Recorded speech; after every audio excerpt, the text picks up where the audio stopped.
മലയാള സിനിമയിലെ കൊമേഡിയന്മാർ ചെയ്തിട്ടുള്ള ഏറ്റവും മികച്ച 5 നെഗറ്റീവ് ഷെയ്ഡുള്ള കഥാപാത്രങ്ങൾ.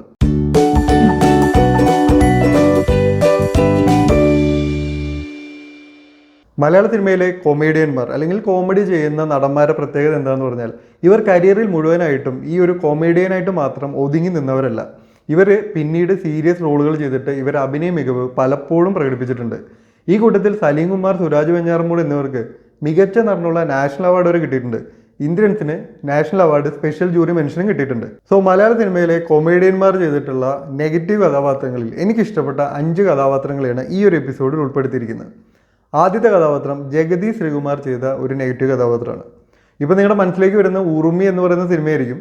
പക്ഷേ ആ ഒരു ക്യാരക്ടറല്ല, ഒരു പ്രോപ്പർ വില്ലൻ. അതായത് ഒരു NF വർഗീസോ അല്ലെങ്കിൽ രാജൻ പി ദേവോ ഒക്കെ ചെയ്യുന്ന പോലെ വില്ലനായിട്ടുള്ള ഒരു പൊളിറ്റീഷ്യൻ ത്രൂ ഔട്ട് ആ ഒരു സിനിമയിലെ പ്രധാന വില്ലനായിട്ടുള്ള ഒരു ക്യാരക്ടർ ജഗതി ശ്രീകുമാർ ചെയ്തിട്ടുണ്ട്. അത് പാസഞ്ചർ എന്ന സിനിമയിലാണ്. പാസഞ്ചർ എന്ന് പറയുന്ന സിനിമ നോക്കിക്കഴിഞ്ഞാൽ അതിൽ തൻ്റെ രാഷ്ട്രീയ ലാഭത്തിന് വേണ്ടി ഒരു പ്രദേശത്തെ മുഴുവൻ ഇല്ലായ്മ ചെയ്യുന്ന ഒരു ഗൂഢാലോചനയാണ് ആ ഒരു തോമസ് ചാക്കോ എന്ന് പറയുന്ന കഥാപാത്രം ചെയ്യുന്നത്. അപ്പോൾ അത്രയും ക്രൂരമായിട്ട് ചിന്തിക്കുന്ന, അതിലൊരു പശ്ചാത്താപവും ഇല്ലാത്ത ഒരു പ്രോപ്പർ വില്ലൻ കഥാപാത്രമാണത്. ജഗതി ശ്രീകുമാർ ആ ഒരു ക്യാരക്ടറിനെ അങ്ങനെ കണ്ണുരുട്ടി പേടിപ്പിച്ചോ മുഖത്ത് എപ്പോഴും ബലം വരുത്തിയിട്ടോ ഒന്നുമല്ല ചെയ്തിരിക്കുന്നത്. വളരെ സിമ്പിളായിട്ടാണ് ചെയ്തിരിക്കുന്നത്. പക്ഷേ ആ സിനിമയിലെ പ്രധാന വില്ലൻ, നെഗറ്റീവ് ഷെയ്ഡ് എന്നല്ല, ആ സിനിമയിലെ പ്രധാന വില്ലൻ എന്ന് പറയുന്നത് തോമസ് ചാക്കോ ആണ്. ആ ഒരു ക്യാരക്ടറാണ് ജഗതി ശ്രീകുമാർ ചെയ്ത നെഗറ്റീവ് ക്യാരക്ടേഴ്സിൽ എനിക്ക് ഇഷ്ടപ്പെട്ട ഒരു വില്ലൻ കഥാപാത്രം. അടുത്ത ഒരു വില്ലൻ കഥാപാത്രം എന്ന് പറയുന്നത് ഇന്നസെൻ്റ് ചെയ്ത വില്ലൻ കഥാപാത്രമാണ്. ഇപ്പോൾ ചിലപ്പോൾ നിങ്ങളുടെ മനസ്സിലേക്ക് വരുന്ന കേളി എന്ന് പറയുന്ന സിനിമയിലെ ക്യാരക്ടർ ആയിരിക്കും. പക്ഷേ ഇന്നസെൻ്റ് ചെയ്തിട്ടുള്ള നെഗറ്റീവ് ക്യാരക്ടേഴ്സിൽ ഏറ്റവും ബ്രൂട്ടലായിട്ടുള്ള, ഏറ്റവും വില്ലത്തരം തോന്നിയിട്ടുള്ള ഒരു ക്യാരക്ടർ അദ്വൈതത്തിലെ അയ്യർ എന്ന് പറയുന്ന ക്യാരക്ടറാണ്. അദ്വൈതം സിനിമയിലെ ശേഷാദ്രി അയ്യർ എന്ന് പറയുന്ന പോലീസ് ഓഫീസർ വില്ലന്മാരുടെ ഗ്യാങ്ങിലുള്ള ഒരാളാണ്. അപ്പോൾ വില്ലന്മാരുടെ കൂടെ ഇരുന്ന് വില്ലത്തരങ്ങൾ ആലോചിക്കുകയും ഇംപ്ലിമെൻ്റ് ചെയ്യുകയൊക്കെ ചെയ്യുന്ന ഒരു വില്ലൻ തന്നെയാണ് ഈ പറയുന്ന ശേഷാദ്രി അയ്യർ.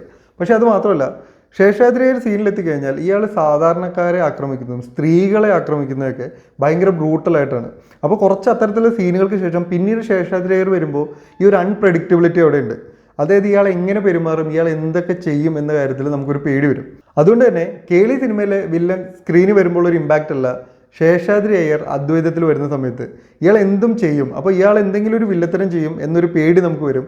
അങ്ങനെ നല്ല രീതിയിൽ ഒരു പേടി തോന്നിക്കുന്ന ഒരു നെഗറ്റീവ് ക്യാരക്ടറായിരുന്നു ഇന്നസെൻ്റ് ഈ ഒരു അദ്വൈതം എന്ന് പറയുന്ന സിനിമയിൽ ചെയ്തത്.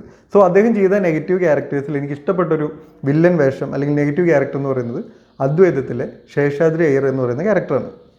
അടുത്തത് ദൃശ്യം സിനിമയിലെ സഹദേവൻ. ദൃശ്യം എന്ന് പറയുന്ന സിനിമ കണ്ട എല്ലാവർക്കും ഈ സഹദേവൻ എന്ന പോലീസുകാരനെ തല്ലാൻ തോന്നിയിട്ടുണ്ടാവും. അത്രയും നന്നായിട്ടാണ് കലാഭവൻ ഷാജോൺ എന്ന ആക്ടർ ആ ഒരു റോള് ചെയ്തിരിക്കുന്നത്. കലാഭവൻ ഷാജോൺ എന്ന് പറയുന്ന ആക്ടർ മലയാള സിനിമയിൽ ഒരുപാട് വർഷങ്ങളായിട്ടുണ്ട്. നമ്മൾ പറക്കും തളികയൊക്കെ കാണുമ്പോൾ അതിലൊരു ട്രാഫിക് പോലീസായിട്ട് അദ്ദേഹം അഭിനയിച്ചിട്ടുണ്ട്. അപ്പോൾ അങ്ങനെ ശ്രദ്ധിക്കപ്പെടാത്ത, ക്യാരക്ടറിന് പേരില്ലാത്ത ഒരുപാട് കഥാപാത്രങ്ങൾ അദ്ദേഹം ചെയ്തു. പിന്നെ കൊമേഡിയനായിട്ട് അദ്ദേഹം കുറേ സിനിമകൾ ചെയ്തു. ഇതിനെല്ലാം ശേഷമാണ് ഒരു പ്രോപ്പർ വില്ലൻ റോൾ, ഒരു നെഗറ്റീവ് റോൾ അദ്ദേഹം ചെയ്യുന്നത്. അത് അത്രയും കൺവിക്ഷനോടെ നല്ല രീതിയിൽ തന്നെ പ്രസൻറ്റ് ചെയ്തു. അപ്പോൾ അത്രയും കാലം ഉണ്ടായിരുന്ന ആ ഒരു ഇമേജ്, ഒരു കൊമേഡിയൻ അല്ലെങ്കിൽ ശ്രദ്ധിക്കപ്പെടാത്ത ക്യാരക്ടർ ചെയ്യുന്ന ഒരു സൈഡ് ആർട്ടിസ്റ്റ് എന്ന രീതിയിൽ നിന്നിരുന്ന ഒരാൾ അത്രയും പ്രധാനപ്പെട്ട ഒരു വില്ലൻ റോള് വളരെ മനോഹരമായിട്ട് അവതരിപ്പിച്ചു. അതുകൊണ്ടാണ് നമുക്ക് ഇപ്പോഴും ആ സിനിമ കാണുമ്പോൾ സഹദേവനിട്ടൊരെണ്ണം കൊടുക്കണം എന്ന് തോന്നുന്നത്. സോ മലയാള സിനിമയിലെ കൊമേഡിയൻ ആയിട്ട് വന്നിട്ട് നല്ല രീതിയിൽ നെഗറ്റീവ് റോൾ ചെയ്തതിൽ എനിക്കിഷ്ടപ്പെട്ട ഒരു 3-ാം സ്ഥാനത്ത് നിൽക്കുന്ന ഒരു ക്യാരക്ടർ ഈ പറയുന്ന സഹദേവൻ എന്ന് പറയുന്ന ക്യാരക്ടറാണ്. ഇനി അടുത്ത ക്യാരക്ടർ, ഞാൻ ഇത്രയും നേരം പറഞ്ഞ ഈ 3 കഥാപാത്രങ്ങളെയും പ്രത്യേകത, ഇവർക്ക് 3 പേർക്കും അധികാരം കയ്യിലുണ്ട്. സോ അത് വെച്ച് അവർക്ക് വില്ലത്തരം ചെയ്യാം. പക്ഷേ ഈ ഒരു കഥാപാത്രത്തിന് അധികാരമില്ല. അതേപോലെ നായകനെ തല്ലിത്തോപ്പിക്കാനുള്ള ആരോഗ്യമില്ല. പക്ഷേ ഇയാൾക്ക് നായകനോട് വെറുപ്പുണ്ട്, അയാൾക്ക് ഒരുപാട് ഫ്രസ്ട്രേഷൻ ഉണ്ട്. അപ്പോൾ ഇയാൾ എങ്ങനെ വില്ലത്തരം കാണിക്കും? അയാളുടെ കയ്യിൽ ആകെയുള്ളത് അയാളുടെ ചെറിയ ബുദ്ധിയാണ്. അതെ, നിങ്ങൾ ഉദ്ദേശിച്ച ക്യാരക്ടർ തന്നെ തേന്മായും കൊമ്പത്തിലെ അപ്പക്കാള.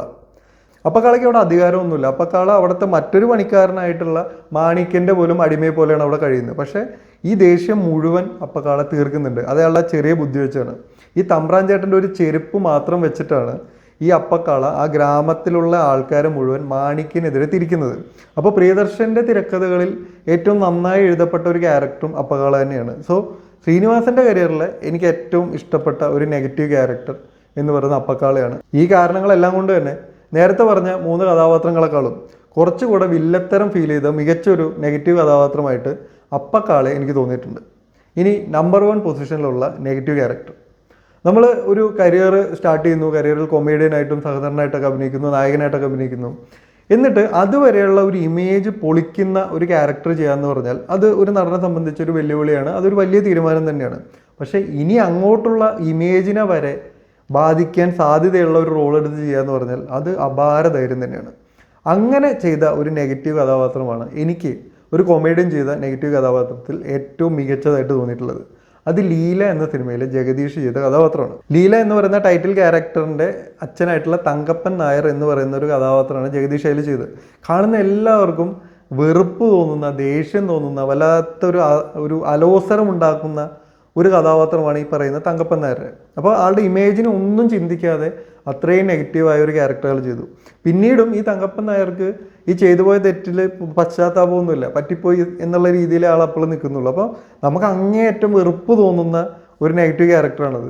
അതുകൊണ്ട് തന്നെ മലയാള സിനിമയിലെ കോമേഡിയന്മാർ ചെയ്തിട്ടുള്ള നെഗറ്റീവ് റോൾസ് എടുത്ത് നോക്കിക്കഴിഞ്ഞാൽ ലീലയിലെ തങ്കപ്പൻ നായർ എന്ന് പറയുന്ന കഥാപാത്രമാണ് ഏറ്റവും ഇമ്പാക്റ്റ്ഫുൾ ആയിട്ട് എനിക്ക് തോന്നിയിട്ടുള്ളത്. സോ ഇതെല്ലാമാണ് കോമേഡിയന്മാർ ചെയ്തിട്ടുള്ള മികച്ച നെഗറ്റീവ് കഥാപാത്രങ്ങളായിട്ട് എനിക്ക് തോന്നിയിട്ടുള്ളത്. ഈ കൂട്ടത്തിൽ പലതും മിസ്സായി പോയിട്ടുണ്ടാവും. അപ്പോൾ അങ്ങനെ മിസ്സായി പോയിട്ടുള്ള കഥാപാത്രങ്ങൾ ഉണ്ടെങ്കിൽ നിങ്ങൾ കമൻറ്റ് ചെയ്യുക. ഈ വീഡിയോ ഇഷ്ടപ്പെട്ടെങ്കിൽ ലൈക്ക് ചെയ്യുക. ഈ ചാനലിലെ മറ്റു വീഡിയോസ് കണ്ടുനോക്കുക. അടുത്ത എപ്പിസോഡിൽ മറ്റൊരു ടോപ്പിക്കുമായി കാണാം. Thank you for watching.